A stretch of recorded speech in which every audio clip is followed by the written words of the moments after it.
વડોદરામાં કરુણ ઘટના. શિવાલય હાઇટમાં 9મા માળેથી પડી જતા 2 વર્ષના માસૂમનું કરુણ મોત. વડોદરાના ગોત્રી વિસ્તારમાંથી એક હૃદયદ્રાવક ઘટના સમાવી છે. શિવાલય હાઇટ એપાર્ટમેન્ટના 9મા માળેથી રમતા રમતા 2 વર્ષના બાળકનું નીચે પટકાતા તેનું કરુણ મોત નીપજ્યું છે. આ ઘટનાથી સમગ્ર વિસ્તારમાં શોકની લાગણી ફેલાઈ ગઈ છે. ગોત્રી વિસ્તારમાં આવેલા શિવાલય હાઇટ એપાર્ટમેન્ટમાં રહેતા મોરી પરિવારનો 2 વર્ષનો પુત્ર અંશ મોરી આજે સાંજના સમયે રમતા રમતા 9મા માળેથી નીચે પટકાયો હતો.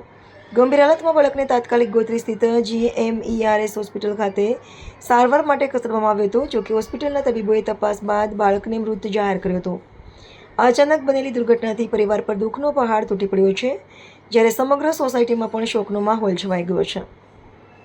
ઘટનાની જાણ થતાં પોલીસ પણ સ્થળ પર પહોંચી આગળની કાર્યવાહી હાથ ધરી છે.